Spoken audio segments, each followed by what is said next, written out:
ভয়ানক বর্ষা। কদিন সমানভাবে চলিয়াছে, বিরাম বিশ্রাম নাই। প্রতুল মেষের বাসায় নিজের সিটটিতে বসিয়া বসিয়া বিরক্ত হইয়া উঠিয়াছে। কোথায় বা বাহির হইবে, যাইবার উপায় নাই কোনো দিকে। ছাদ চুঁইয়া ঘরে জল পড়িতেছে। সকাল হইতে বিছানাটা একবার এদিকে একবার ওদিকে সরাইয়াই বা কতক্ষণ পারা যায়। সন্ধ্যার সময় আরও জোর বর্ষা নামিল। চারিদিক ধোঁয়াকার হইয়া উঠিল। বৃষ্টির জলের কুয়াশার ফাঁকে ফাঁকে গ্যাসের আলোগুলো রাস্তার ধারে ঝাপসা দেখাইতেছে। প্রতুল একটা বিড়ি ধরাইল। সকাল হইতে একটা বান্ডিল বিড়ি উঠিয়া গিয়াছে। বসিয়া বসিয়া বিড়ি খাওয়া ছাড়া সময় কাটাইবার উপায় কই। সিগারেট কিনিবার পয়সা নাই। এই সময়টা সিগারেট খাইয়া কাটাইতে হইলে 2 বাক্স ক্যাভেন্ডার নেভি কার্ড সিগারেট লাগিত। প্রতুলের হঠাৎ মনে পড়িল, এবেলা এখনো চা খাওয়া হয় নাই। মেষের চাকরকে ডাকিবার উদ্যোগ করিতেছে। এমন সময় দুয়ারে কে ঘা দিল। হয়তো হরিশ চাকরের মনে পড়িয়াছে তাহার ঘরে চা দেওয়া হয় নাই। দুয়ার খুলিয়া প্রতুল অবাক হইয়া চাহিয়া রহিল। এই যে প্রতুলদা, ভালো আছেন? নমস্কার, এলাম আপনার এখানেই। একটি 30-32 বছরের লোক, গায়ে ময়লা পাঞ্জাবি, পায়ে রবারের জুতা, হাতে একটা ছোট্ট টিনের সুটকেস। সঙ্গে একটি বছর 9-10-এর ছোট ছেলে লইয়া ঘরে ঢুকিল। ছাতি হইতে জল গড়াইয়া পড়িতেছে। ভেজা জুতায় ঘরের দুয়ারের সামনের মেঝেটাতে জলে দাগ পড়িল। খোলা দরজা দিয়া ইতিমধ্যে বৃষ্টির ঝাপটা আসিয়া ঘরে ঢুকিল। আয় রে খোকা, যা গিয়ে বসকে যা, তোর জ্যাঠামশাই প্রণাম কর। দাঁড়া, পাটা মুছে দিয়ে গামছা দিয়ে যা।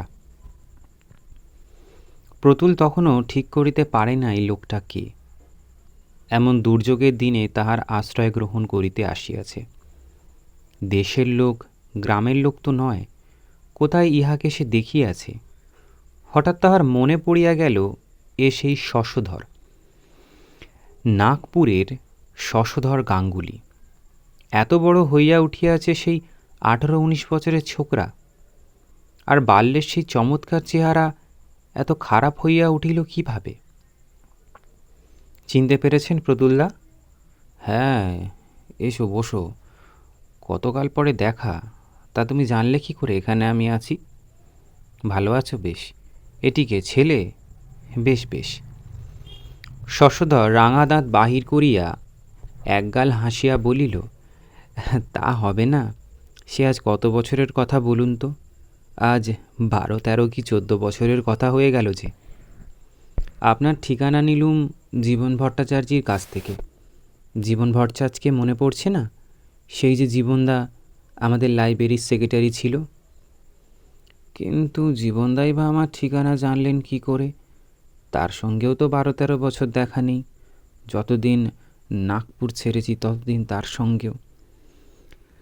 জীবনদার শালার এক বন্ধু, আপনারও বন্ধু, রাধিকা বাবু।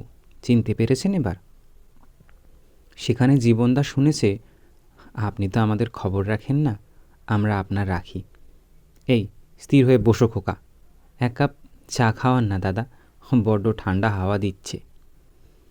সঙ্গের ছোট ছেলেটি অমনি বলিতে শুরু করিল, খিদে পেয়েছে বাবা, আমার খিদে পেয়েছে। তাহার বাবা ধমক দিয়া বলিল, থাম, ছোড়ার অমনি খিদে পিদে শুরু পেল, থাম না, খেয়েছিস তো দুপুরবেলা। প্রতুল বলিল, আহা, ওকে ধমকাচ্ছ কেন? ছেলে মানুষের খিদে তো পেতেই পারে। দাঁড়াও খোকা, আমি খাবার আনাচ্ছি।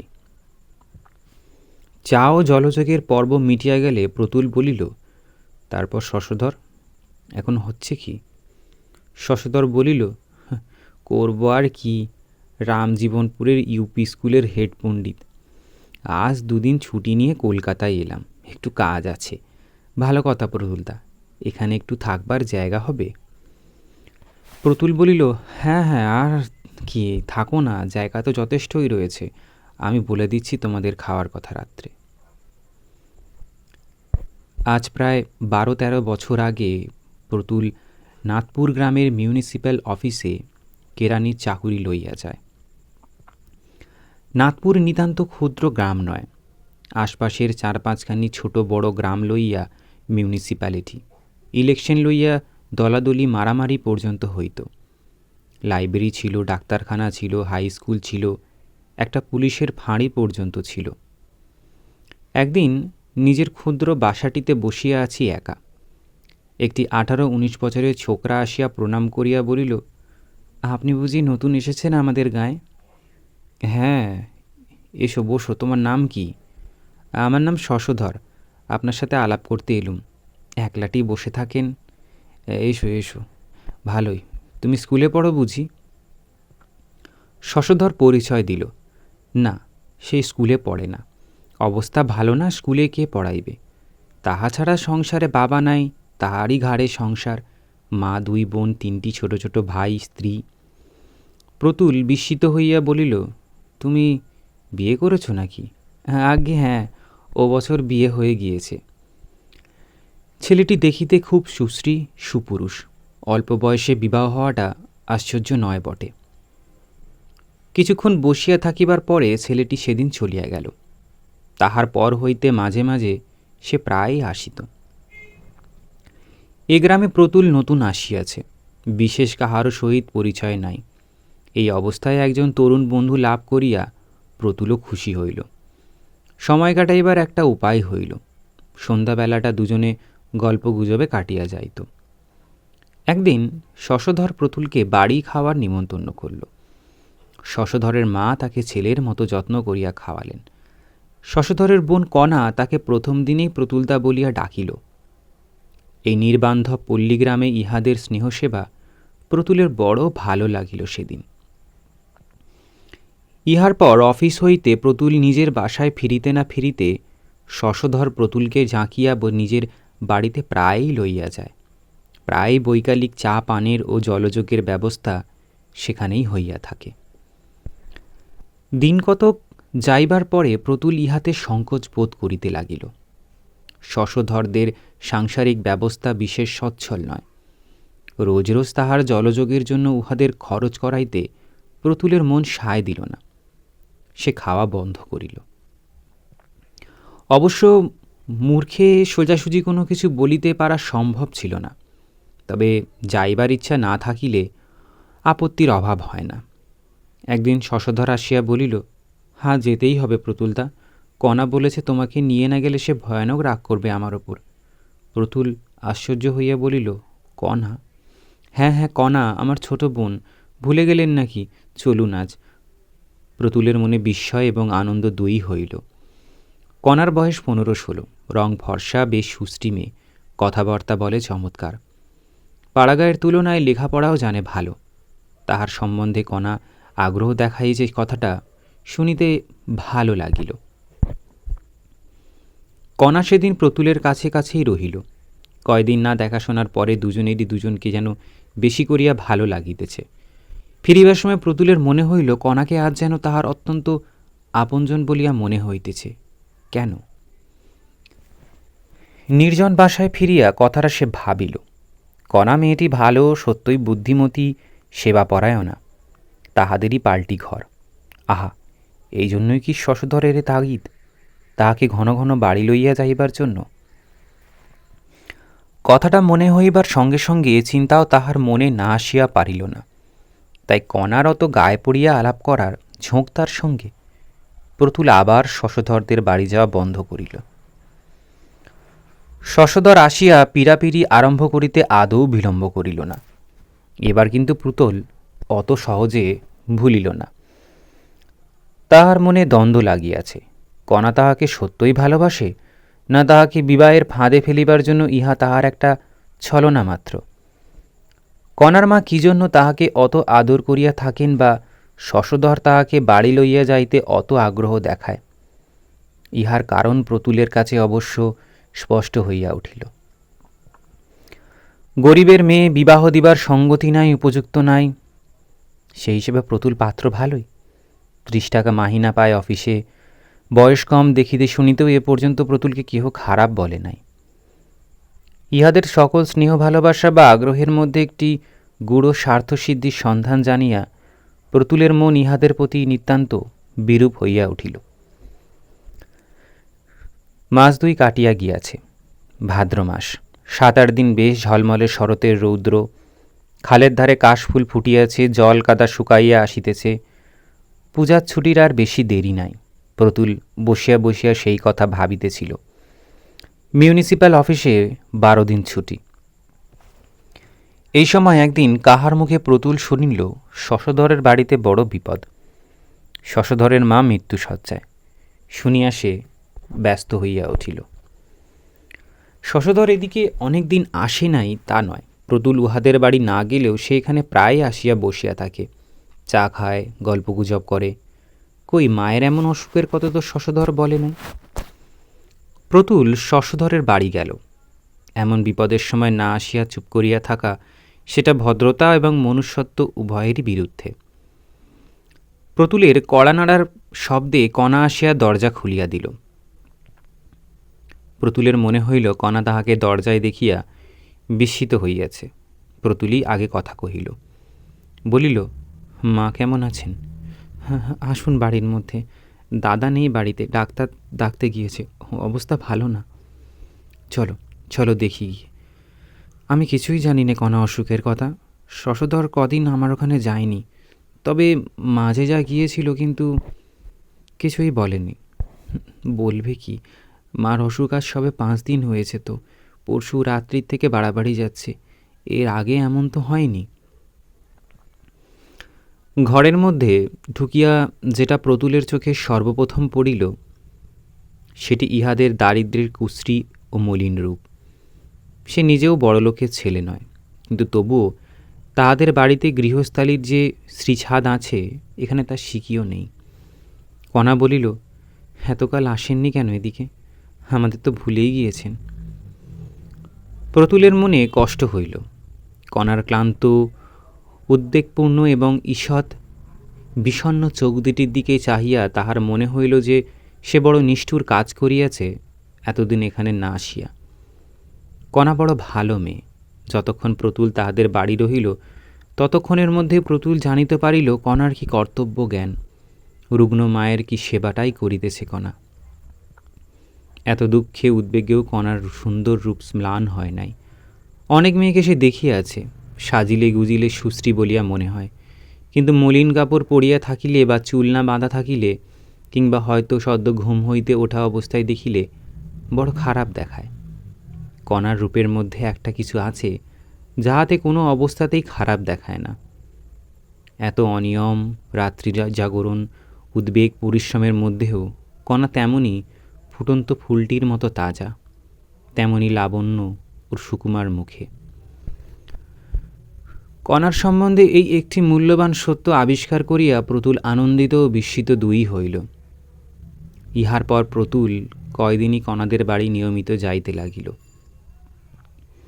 রোগিণীর সেবায় সেও কণাকে সাহায্য করিত। স্টোভ জ্বালা, গল গরম করা, বিছানার চাদর বদলানোর সময় রোগিণীকে বিছানার একপাশে সরানো, ডালিম বেদানার দানা ছাড়ানো। 5ম দিনের প্রাতঃকালে কণার মা যখন ইহলোকের মায়া কাটিয়া চলিয়া গেলেন, তখন সেই শোক সন্তপ্ত পরিবারকে সে যথাযোগ্য সান্ত্বনা দিবার চেষ্টা করিতে লাগিল। দাহকার্যের খরচপত্র নিজ হইতে দিল, কারণ শশধর একেবারে কর্পদক শূন্য সেদিন।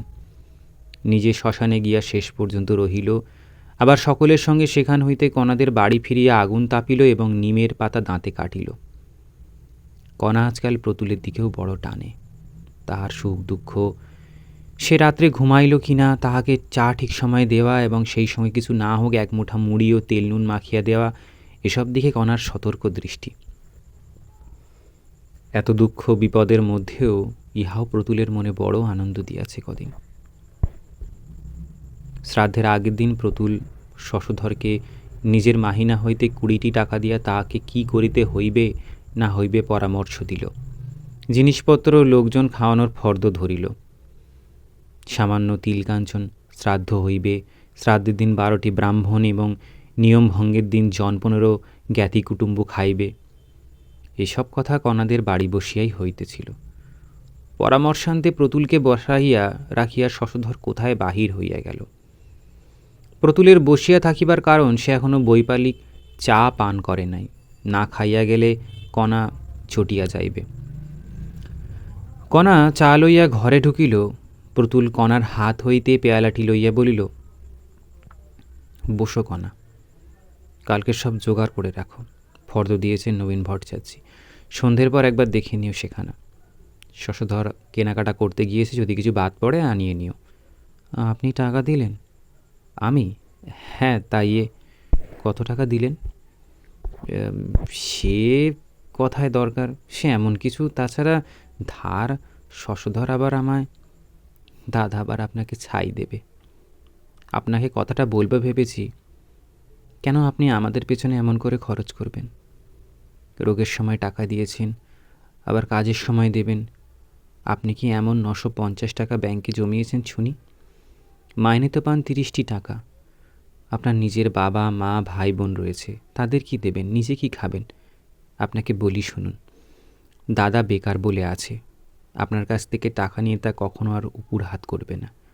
ওর ওই স্বভাব। আপনি আর 1 পয়সা দেবেন না বলে দিচ্ছি। মায়ের কাজ হোক না হোক আপনার কি, আপনি কেন দিতে যাবেন? প্রতুল বিস্মিত দৃষ্টিতে কণার মুখের দিকে চাহিল। কণার মুখে একটি সরল তেজস্বী লাবণ্য, সত্যবাদী স্পষ্টভাষী ওর ভাগর চোখ দুটি, যা খোসামত করিতে বা ছলনা করিতে শেখে নাই। আজও প্রতুলের মনে হইল, কিন্তু কণা আজ একই নতুন ধরনের কথা বলিল। ভারী আশ্চর্য কথা। এতদিন কণাকে চিনিতে পারি নাই সে, আজ চিনিল বটে।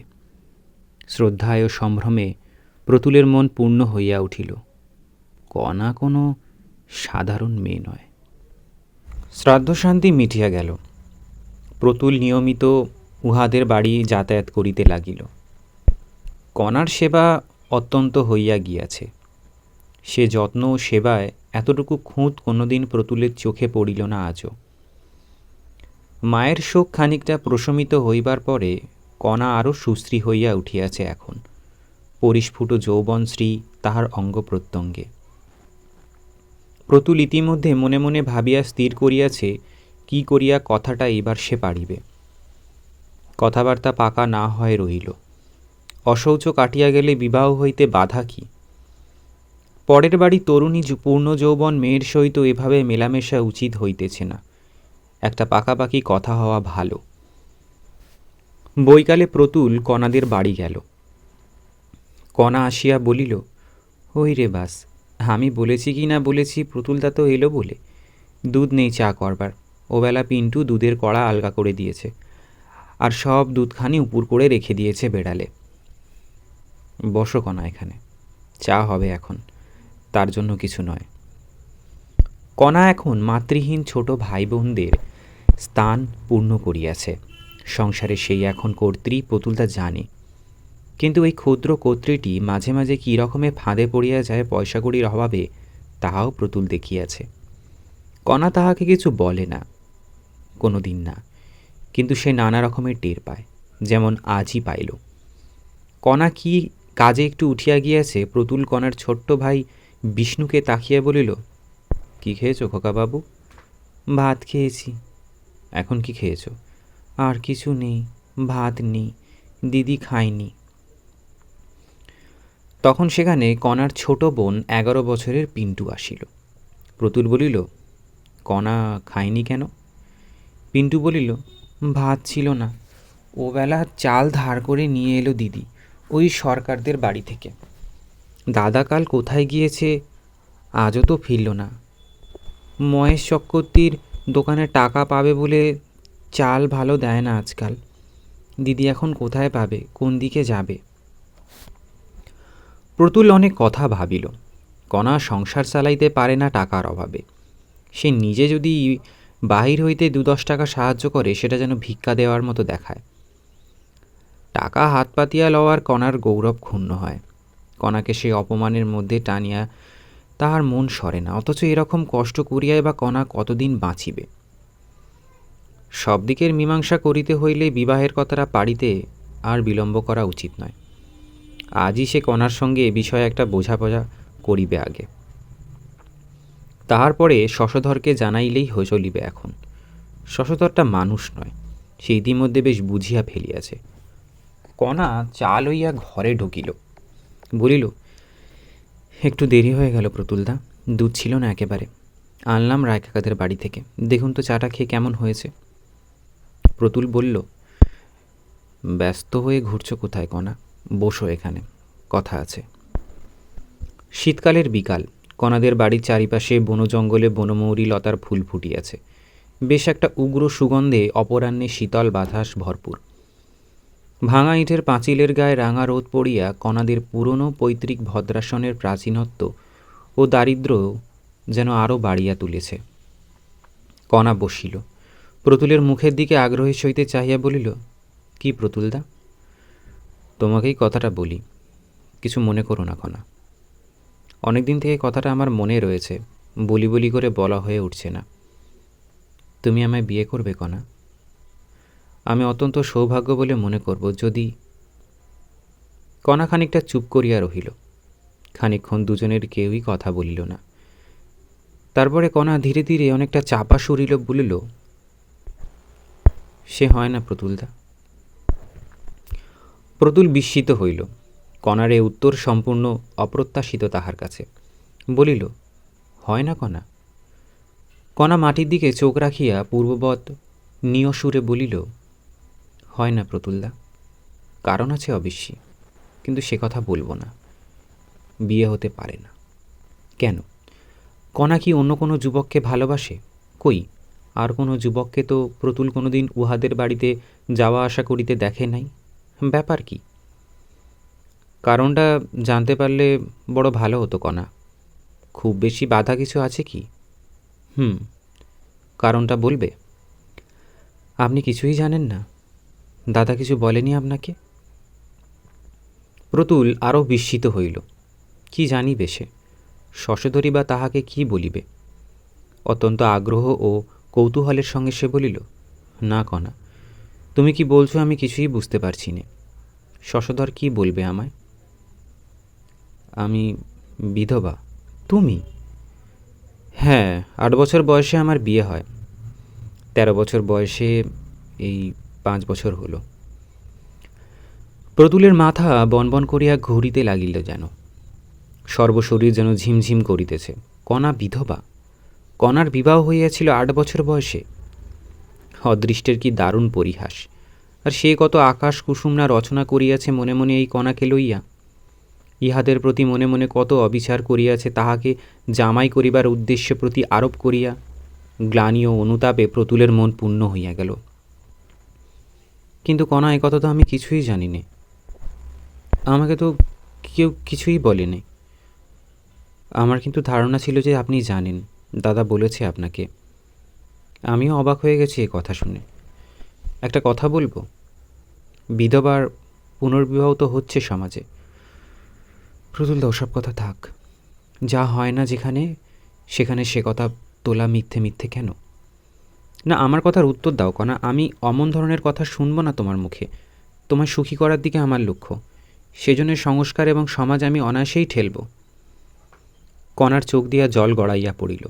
সে মুখ নিচু করিয়া আঁচলের প্রান্ত দিয়া চোখ মুছিয়া বলিল, আপনার পায়ে পড়ি প্রতুলদা। প্রতুল আর কিছু বলিল না। পরদিন অফিসে আসিয়াই সে চাকুরিতে ইস্তফা দিয়া দিল 1 মাসের নোটিশে। এখানে আর থাকিবে না, থাকিয়া লাভ নাই। এই 1 মাসের মধ্যে সে কণাদের বাড়ি গেল প্রায় প্রত্যেক দিনই, কিন্তু চাকুরিতে নোটিশ দেওয়ার কথা কাহাকেও বলিল না। বিবাহ সম্বন্ধে কণার সাথে আর কোনো কথাও সে বলে নাই। যদিও কণা আগের মতোই তাহার কাছে নিঃসংকোচে আসে, কলে কথাবার্তা বলে। যাইবার পূর্বে সে কণাদের বাড়ি গেল। অন্যান্য কথাবার্তার পর সে বলিল, কণা, আমি এখান থেকে চলে যাচ্ছি কাল। কণা আশ্চর্য হইয়া প্রতুলের মুখের দিকে চাহিয়া বলিল, চলে যাবেন? কেন? চাকুরি ছেড়ে দিচ্ছি। সে কি কথা? কথা ঠিকই তাই, কাল যাচ্ছি। সত্যি? সত্যি। মিথ্যে বলে লাভ কি? সে কথা তো একদিনও বলেননি। না, বলিনি। বলেই বা লাভ কি, যেতেই যখন হবে।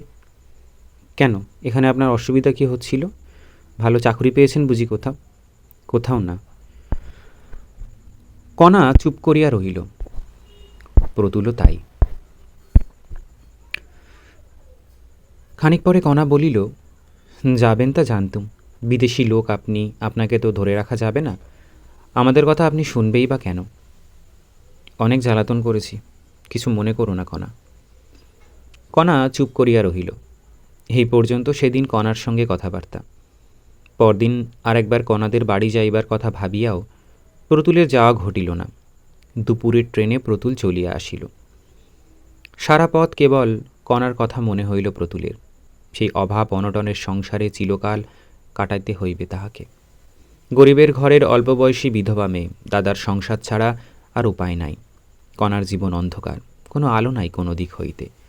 প্রতুলের বুকের মধ্যে কোথায় যেন টনটন করিতেছে। কণাকে তাহার কাছে রাখিয়া যাইতেছে সে। পরক্ষণেই ভাবিল, কি মুশকিল, কণা রয়েছে তার বাপের ভিটেতে, ভাই বোনের কাছে, দাদার কাছে, আমার সঙ্গে তার কি? মাস 6 পরে সেই ফাল্গুন মাসেই মায়ের পীড়াপিড়িতে তাহাকে বিবাহ করিতে হইল। প্রতুলের শ্বশুরের 2-3টি ছোট বড় কলিয়ারি ছিল, কিন্তু কলিয়ারিগুলির অবস্থা ছিল খারাপ। চুরি হইত, নির্ভরযোগ্য ম্যানেজারের অভাবে কলিয়ারিগুলি লোকসানি মহল হইয়া পড়িয়া থাকিত। প্রতুলের শ্বশুর একদিন প্রস্তাব করিলেন, সে অফিসে পরের চাকরি না করিয়া যদি কলিয়ারিগুলি তত্ত্বাবধান করে, তবে অফিসে সে যে বেতন পাইয়াতেছে তাহা তো পাইবেই, উপরন্তু ভবিষ্যতে একটা উন্নতির আশা থাকে শ্বশুর জামাই উভয়েরই। প্রতুল শ্বশুরের প্রস্তাবে রাজি হইল। আরও বছর 2 পরে কলিয়ারির অবস্থা সত্যই ফিরিল প্রতুলের কর্মদক্ষতায়। প্রতুল আসানসোলের রেল স্টেশন হইতে 3 মাইল দূরে বুদ্ধচক কলিয়ারিতে সাজানো বাংলোতে স্ত্রী পুত্র লইয়া বাস করে। একটু স্টাইলের ওপরই থাকে, না থাকিলে চলে না, কাজের খাতিরেই থাকিতে হয় নাকি। কি জানি কেন এখানে আসিয়া কণার কথা তাহার বড়ই মনে পড়িতে লাগিল। আজ তাহার এই সাজানো বাংলো, সুখ ঐশ্বর্য, ইহাদের ভাগ কণা কিছুই পাইল না। সেই সুদূর পাড়াগায়ে দারিদ্র ও নিরাশার অন্ধকারের মধ্যে ভাঙা পুরনো ইটের পুরনো কোঠা বাড়ি আঁকড়াইয়া পড়িয়া রহিল। প্রতুলের মনটা যেন হাহা করিয়া ওঠে। সে বুঝিল এখনও কণার কথা তাহার মন জুড়িয়া বসিয়া আছে। তাই তাহাকে ভুলিয়া যাওয়া প্রতুলের পক্ষে সহজ নয়। প্রতুলের স্ত্রী বড়লোকের মেয়ে, বাল্যকাল হইতে সে সুখ ভোগ করিয়া আসিতেছে। তাহাকে খাওয়াইয়া পরাইয়া নতুন জিনিস দেখাইয়া লাভ কি? তেলা মাথায় তেল দেওয়া। বরং সে চিরবক্ষিতা, জীবন যাহাকে কিছু দেয় নাই, তাহাকে যদি আজ সে কেন এমন হয় জীবনে কে বলিবে? যে পাইয়া আসিতেছে সেই বরাবর পায়, যে পায় না সে কখনোই পায় না। যাহাকে খাওয়াইয়া সুখ, পরাইয়া সুখ, দেখিয়া দেখাইয়া সুখ, তাহাকে খাওয়ানো যায় না, পরানো যায় না, দেখানোও যায় না। কেন এমন হয়? এসব 4-5 মাস আগের কথা। আজ কয়েকদিন হইল প্রতুল কলিকাতায় আসিয়াছে চাকুরির খোঁজে। কলিয়ারি আছে, কিন্তু প্রতুলের স্ত্রী নাই। পূর্ণ মুশিকের পর্যায়ে আসিয়া দাঁড়াইবার ইতিহাস আছে।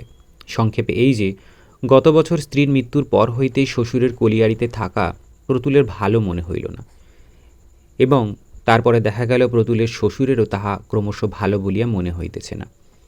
সুতরাং আজ কয়েকদিন হইল প্রতুল তাহার ছেলেটিকে সঙ্গে লইয়া কলিকাতায় আসিয়া এই পরিচিত মেসটিতে উঠিয়াছে এবং চাকুরির সন্ধানে আছে। এই সেই শশধর, কণার ভাই। এতকাল পরে হঠাৎ এভাবে কোথা হইতে কেমন করিয়া আসিয়া পড়িল। কিছুক্ষণ বসিয়া শশধর চা খাইয়া সুস্থ হইবার পরে প্রতুল বলিল, তারপরে কি মনে করে, কেমন আছো? শশধর বলিল, ভালোই আছি।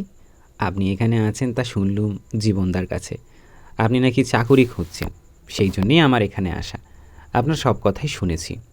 কি ব্যাপার, চাকুরি সন্ধানে আছে নাকি? আমাদের দেশের মিউনিসিপ্যাল অফিসের সেই কেরানির পোস্ট খালি হয়েছে। আপনি গেলে ওরা লুফে নেবে এখনই। কিশোরী চাটুর্যে এখন চেয়ারম্যান। আপনাকে বড় ভালোবাসত। আমাদের আপনার লোক। দিন একখানা দরখাস্ত করে আমি লিখলে একেবারে গিয়ে ইন্টারভিউ করে আসবেন চেয়ারম্যানের সঙ্গে। আবার সেই নাথপুর, সেই মিউনিসিপ্যাল অফিসে 30 টাকা বেতনের কেরানির পদ। তাহাই হোক। প্রতুল দরখাস্ত লিখিয়া পরদিন সকালে শশধরের হাতে দিল। চাকরি না করিলে চলিবে না।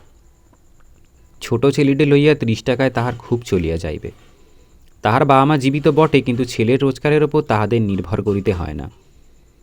দিন 15 পরে শশধর লিখিল, চাকুরির সব ঠিক, একবার আসিয়া চেয়ারম্যানের সঙ্গে দেখা করা দরকার। প্রতুল ছেলেকে লইয়া নাগপুরে গেল। 10 বছর আসে নাই এদিকে, অথচ যেন মনে হইতেছে কাল এ গ্রাম ছাড়িয়া গিয়াছে। কণার কথা সে শশধরকে জিজ্ঞাসা করিতে পারে নাই, কোথায় যেন বাঁধিয়া ছিল, বহু চেষ্টা করিয়াও পারে নাই। আজ স্টেশনে নামিতেই কণার কথা প্রথমেই মনে পড়িল। কণা যেখানে থাকে সেখানেই সে থাকিবে জীবনের বাকি কয়টা দিন। বেলা প্রায় 1টা। শশধর স্টেশনে ছিল। বলিল, প্রতুলদা, আপনার সেই পুরনো বাসা ভাড়া করে রেখেছি, কোনো অসুবিধা হবে না। আর কণা বলে দিয়েছে আজ ওখানে খাবেন, চাকরি হয়ে গেছে এখন, সব বলা আছে। প্রতুল বলিল, এবেলা খাবো না, খোকাকে বরং নিয়ে যাও কণার কাছে, আমি অফিসের পরে যাব। আমরা দুজনেই সকালে খেয়ে গাড়িতে চড়েছি। বিকালের দিকে চেয়ারম্যানের সহিত সাক্ষাৎ করিবার পরে প্রতুল শশধরদের বাড়ি গেল। প্রথমেই কণা আসিয়া সামনে দাঁড়াইয়া বলিল, প্রতুলদা, এতদিন পর মনে পড়ল। তারপরে সে পায়ের ধুলো লইয়া প্রণাম করিল। প্রতুল অবাক হইয়া চাহিয়া রহিল। সে কণা কোথায়? কোথায় সেই লাবণ্যময়ী কিশোরী? এ কণাকে সে চেনে না। কণা পূর্বাপেক্ষা শীর্ণা হইয়াছে, যৌবনের সৌন্দর্য অন্তরিত হইয়াছে অনেককাল বলিয়াই মনে হয়। যদিও বর্তমানে 27-28 বছরের বেশি বয়স নয় কণার। মুখের কোথাও পূর্ব লাবণ্যের চিহ্ন আছে কিনা প্রতুল বিশেষভাবে খুঁজিয়া দেখিতে পাইল না। সঙ্গে সঙ্গে প্রতুল দেখিল কণার ওপর তাহার যে ভালোবাসা যেন এক মুহূর্তে মন হইতে কর্পূরের মতো উবিয়া গিয়াছে। এ কণা অন্য একজন স্ত্রীলোক। তাহার ভালোবাসার পাত্রী, তাহার পরিচিত কণা এ নয়। কাহাকে সে ভালোবাসিবে? কণা অবশ্য খুব আদর যত্ন করিল। আহার আদির পরে প্রতুলকে পান করিয়া দিয়া কণা বলিল, কতদিন আসেননি, অনেক কথা আছে আপনার সাথে, বসুন, আমি আসছি। প্রতুল ভাবিতেছিল, ভাগ্যে কণার সঙ্গে তাহার বিবাহের সুবিধা বা যোগাযোগ হয় নাই। কি বাঁচিয়াই গিয়াছে সে, ভগবান বাঁচাইয়া দিয়েছেন। 2-4টি মামুলি কথা বলিয়া প্রতুল ছেলের হাত ধরিয়া উহাদের বাড়ি হইতে বাহির হইয়া হাঁপ ছাড়িয়া যেন বাঁচিল। পরদিন সকালে শশধরকে ডাকিয়া বলিল, না ভাই, ছেলেটার শরীর খারাপ হয়েছে কাল রাত্রেই। তোমাদের যা ম্যালেরিয়ার দেশ, ছেলে নিয়ে এখানে চাকরি পোষাবে না, অন্যত্র চেষ্টা দেখি গে। ধন্যবাদ। রূপ, যৌবন।